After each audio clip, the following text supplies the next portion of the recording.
ఆలయాలు ధర్మ పరిరక్షణ కోసం విహెచ్పి కార్యాచరణ రూపొందించింది. జనవరి 5న విజయవాడలో తొలి సమావేశం నిర్వహించనుంది.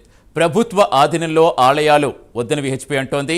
ఏపీ సీఎం చంద్రబాబుతోనూ విశ్వ హిందూ పరిషత్ చర్చించింది.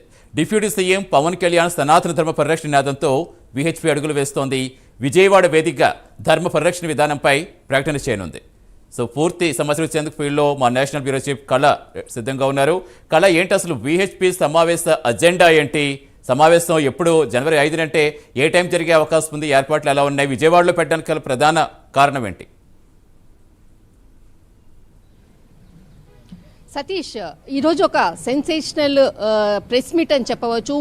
విహెచ్పి నిర్వహించినటువంటి కొద్దిసేపటి క్రితమే విశ్వ హిందూ పరిషత్ నిర్వహించినటువంటి ప్రెస్ మీట్ దాదాపు పార్లమెంటు సమావేశాల్లోనే దీనికి బీజం పడిందని చెప్పవచ్చు. ముఖ్యంగా గత నెలలో 26వ తేదీన డిప్యూటీ సీఎం పవన్ కళ్యాణ్ గారు ఇక్కడికి రావడము అన్నది ఎప్పుడైతే గత నెలలో వచ్చి ఇక్కడ ప్రధాని నరేంద్ర మోడీ గారితో మాట్లాడడము, తర్వాత ఆ సమయంలోనే దీనికి అంతటికి కూడా ఆలయాలకు సంబంధించినటువంటి అంశాన్ని మాత్రము మొదట బీజం పడింది అప్పుడే అనేటువంటిది ఇప్పుడు ఈ ప్రెస్ మీట్ ద్వారా మనకు అర్థమవుతుంది. అయితే ముఖ్యంగా ఇప్పుడు మన కొద్దిసేపటి క్రితం నిర్వహించినటువంటి ప్రెస్ మీట్లో ప్రధానంగా ఎవరైతే ఇక్కడ విశ్వ హిందూ పరిషత్ తరఫున మాట్లాడినటువంటి మిలింద్ పాండే ఎవరైతే ఉన్నారో, ముఖ్య కార్యదర్శి ఉన్నారో, అతడు ప్రధానంగా చెప్పినటువంటి అంశం ఏంటంటే, రేపు విజయవాడలో 5వ తేదీన ఒక సమావేశాన్ని నిర్వహిస్తున్నాము. దాదాపు కొన్ని లక్షల మంది అక్కడికి రాబోతున్నారు. ముఖ్యంగా మా ఎజెండా వచ్చేసేసి ప్రభుత్వం ఆధీనములో ఆలయాలు ఉండరాదు. ఓకే, దీనికి ఖచ్చితంగా కూడా ప్రభుత్వం ఎటువంటి జోక్యం చేసుకోరాదు. ఫస్ట్ దీని యొక్క సమావేశం ఎజెండా అని చెప్పడము ఈ ప్రెస్ మీట్ యొక్క సారాంశం. అయితే ముఖ్యంగా ఈ సమావేశానికి సంబంధించినటువంటి కొన్ని లక్షల మంది వస్తున్నారు అన్నటువంటి విషయాన్ని ఇక్కడ చాలా స్పష్టంగా చెప్పారు. అయితే ఈ అంశంపై మేము అడిగినటువంటి ఏదైతే ప్రశ్నతో ఆయన ఇచ్చినటువంటి జవాబు ఏంటంటే, దీనికి ఏదైతే నారా చంద్రబాబు నాయుడు గారు కానీ, తర్వాత డిప్యూటీ సీఎం పవన్ కళ్యాణ్ గారు కానీ అక్కడ చేస్తున్నటువంటి ఏదైతే కార్యక్రమాలు కానీ దానికి మేము ఆకర్షితులమై మొట్టమొదటిసారిగా విజయవాడ వేదికగా మొదటి సమావేశం, మొదటి అడుగు ఆలయాలను కాపాడటమే మా యొక్క ధర్మ రక్షణ అన్నటువంటిది మొట్టమొదట ఇక్కడ ఈ ప్రెస్ మీట్లో చాలా బాహటంగా విహెచ్పి మొదటి సమావేశాన్ని ఇక్కడ ప్రకటించింది. అయితే ఇక్కడ మనకు అంటే నేను అడిగినటువంటి ప్రశ్నకు, ఎందుకు మీరు ఆంధ్రప్రదేశ్ని ఎన్నుకోవడం జరిగింది, ఇంకా ఏ రాష్ట్రాలు లేవా అని ప్రశ్నిస్తే ఆయన చెప్పినటువంటి ఆన్సర్ ఏంటంటే, ఆంధ్రప్రదేశ్ దాదాపు ఒక 3-4 నెలల నుంచి కూడా మేము అబ్జర్వ్ చేస్తున్నాము.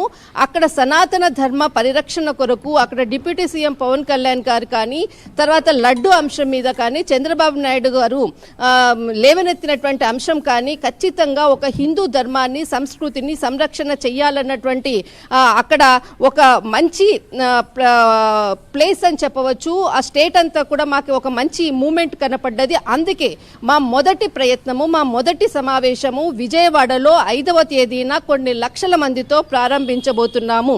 ఇదే అంశాన్ని చంద్రబాబు నాయుడు గారితో కూడా మేము చర్చించాము అన్నటువంటిది చాలా క్లియర్ కట్గా చెప్పారు. అయితే మీరు ఎప్పుడు ఈ సమావేశాన్ని అంటే చంద్రబాబు నాయుడు గారితో, తర్వాత మీరు పవన్ కళ్యాణ్ గారితో ఎప్పుడు దీన్ని చర్చించారు అడిగినటువంటి నా ప్రశ్నకు ఆయన ఇచ్చినటువంటి సమాధానము, మేము అంటే చంద్రబాబు నాయుడు గారిని మేమే స్వయంగా ఆంధ్రప్రదేశ్కి వెళ్ళి, తర్వాత పవన్ కళ్యాణ్ గారితో స్వయంగా వెళ్ళి మేము మాట్లాడడం జరిగింది.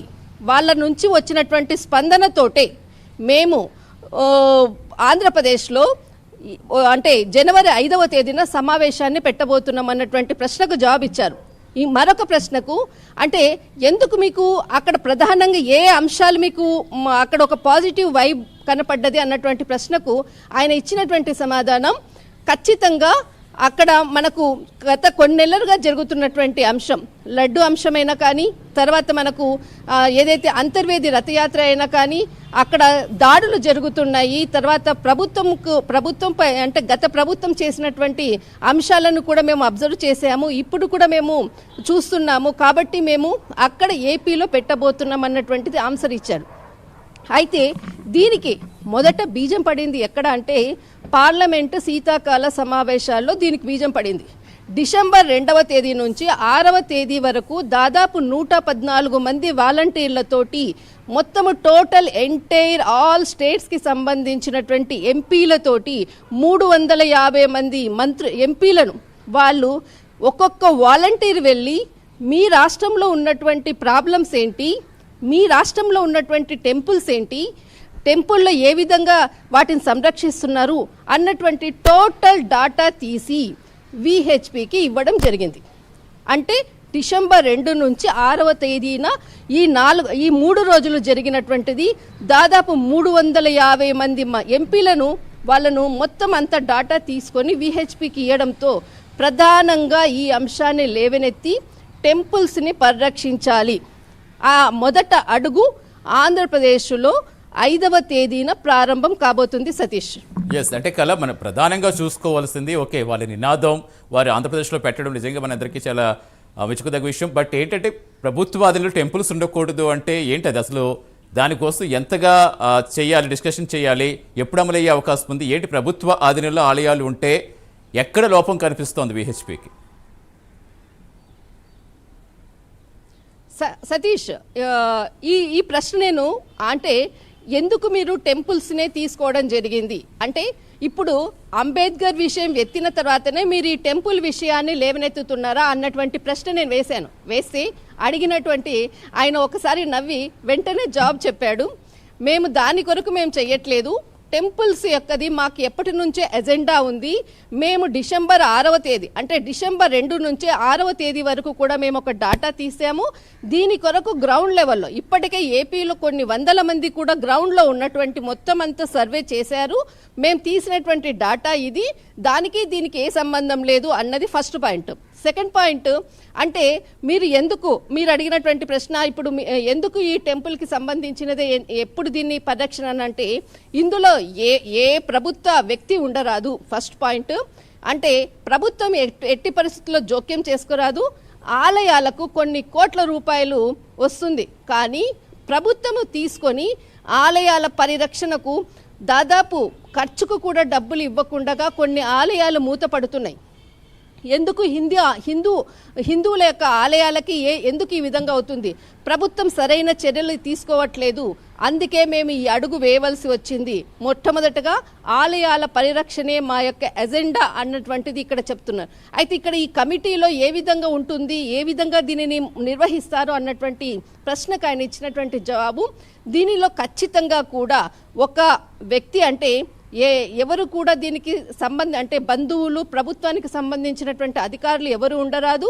ఇదంతా కూడా ప్రైవేటు వ్యక్తులనంటే అంటే హిందూ ధార్మికకు సంబంధించినటువంటి వాళ్ళు మాత్రమే ఉంటారు.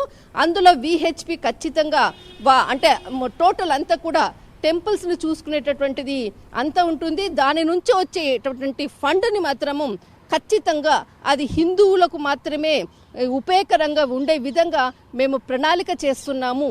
ఇది ఖచ్చితంగా ముందుకు తీసుకెళ్తాము. దీనికి కార్యరూపణ జనవరి 5న విజయవాడలో బీజం పడిపోతుంది. సతీష్, ఎస్, అంటే కళ ఎస్ డెఫినెట్గా ఇప్పుడు సనాతన ధర్మ పరిరక్షణ కోసం ఆల్రెడీ ఏపీ డిప్యూటీ సీఎంగా ఉన్న పవన్ కళ్యాణ్ గారు ఎంత కృషి చేస్తారో మనం ప్రత్యేకించి చెప్పక్కర్లేదు. దానికోసం ప్రత్యేకంగా జన సైనికులు కావచ్చు, ప్రత్యేకంగా ఒక టీం కూడా ఏర్పడుతుంది సనాతన ధర్మాన్ని పరిరక్షించాలనే ఉద్దేశంతో ఎంతో మంది యువత ముందుకు వస్తున్నారు. సో డెఫినెట్గా విహెచ్పి కూడా ధర్మ పరిరక్షణ కోసం పాటుపడుతుంది కాబట్టి అక్కడ ఎటువంటి విభేదాలు రాకపోవచ్చు. అంటే ఇప్పుడు ప్రభుత్వ ఆధీనంలో ఆలయాలు వద్దంటే దానికి సంబంధించి ఏమైనా కొంచెం అంటే ముందు ఏమైనా ఇష్యూస్ రేజ్ అయ్యే అవకాశం ఉందా? ఇప్పుడు ఆ రోజునే ఈ అజెండా మీరు ప్రవేశపెట్టే అవకాశం ఉందా? అంతకు ముందుగానే ప్రతి ప్రభుత్వానికి తెలియచేసి వారి విధానం ఏంటో చెప్పి వాళ్ళకి నచ్చ చెప్పి ఆ విధంగా ముందుకు వెళ్ళే అవకాశం ఉందా? ఎస్ సతీష్, నేను ఈ ప్రశ్న అడిగాను, ఎందుకు మీరు ఆంధ్రప్రదేశ్లోనే దీన్ని స్టార్ట్ చేయాలనుకుంటున్నారు అన్నటువంటిది. అయితే వాళ్ళు ఇచ్చినటువంటి సమాధానం ఆంధ్రప్రదేశ్లో ఖచ్చితంగా హిందూ ధర్మాన్ని కాపాడాలన్నటువంటి నినాదాన్ని ఏదైతే డిప్యూటీ సీఎం పవన్ కళ్యాణ్ గారు తీసుకున్నారో, తర్వాత ఏపీ చంద్రబాబు నాయుడు గారు అంటే సీఎం చంద్రబాబు నాయుడు కూడా ఏపీకి సంబంధించినటువంటి ముఖ్యమంత్రితో కూడా మేము మాట్లాడడం జరిగింది. వాళ్ళు కూడా ఎప్పుడు కూడా హిందూ ధర్మాన్ని కాపాడాలి, హిందూ సంరక్షణ చేయాలి, ధర్మ పరిరక్షణ అన్నటువంటి సనాతన ధర్మాన్ని కాపాడాలి అన్నటువంటి ఏదైతే నినాదం ఉందో దానికి మేము కట్టుబడి ఉన్నాము. అందుకే మొదటి బీజం మేము అక్కడే వేస్తున్నాము. ఖచ్చితంగా దీని నుంచి అంటే నేను నేను అడిగినటువంటి ప్రశ్నకు ఏపీనే కేవలము ఇంకా మిగతా స్టేట్స్లో కూడా దీన్ని మీరు దీనికంటూ కొన్ని రూల్స్ అండ్ రెగ్యులేషన్స్ పెట్టబోతున్నారంటే ఇది స్టేట్కు ఉంటుంది, తర్వాత సెంట్రల్ కూడా ఉంటుంది. ఖచ్చితంగా దీనికి కావాల్సినటువంటి రూల్స్ అండ్ ఒక ప్రణాళికను మేము తయారు చేస్తామన్నటువంటిది జవాబు మాత్రం చెప్పారు సతీష్. చూడాలి రేపు అంటే జనవరి 5వ తేదీన ఏదైతే సమావేశం జరుగుతుందో ఆ సమావేశంలో కొన్ని లక్షల మంది వస్తారు. ఖచ్చితంగా ఇప్పటికే ఒక గ్రౌండ్ రిపోర్ట్ అంతా కూడా అయ్యింది. దీనికి అంతా కూడా మొత్తం ప్రణాళిక పూర్తయింది అన్నటువంటిది. అందులో చాలా మంది ప్రముఖులందరూ కూడా పాల్గొంటారు. అంతేకాకుండా జనవరి 8న మనకు విశాఖ కూడా ప్రధాని నరేంద్ర మోడీ గారు కూడా వస్తున్నారు. అంతకన్నా ముందుగానే ఈ కార్యక్రమం జరగబోతుంది. కానీ మొత్తం మీద మాత్రం 2025 మాత్రము ఏపీలో ఒక పెద్ద మార్పుకు ముందు ఉంటుందన్నటువంటి విషయాన్ని ఆయన ఖచ్చితంగా చెప్పారు Satish. Right, thank you Kala, thank you Keerthi, thank you Nagendra. Field report అందించినందుకు ఇది వాళ్ళ ఎక్స్క్లూజివ్ ఫీల్డ్ రిపోర్ట్.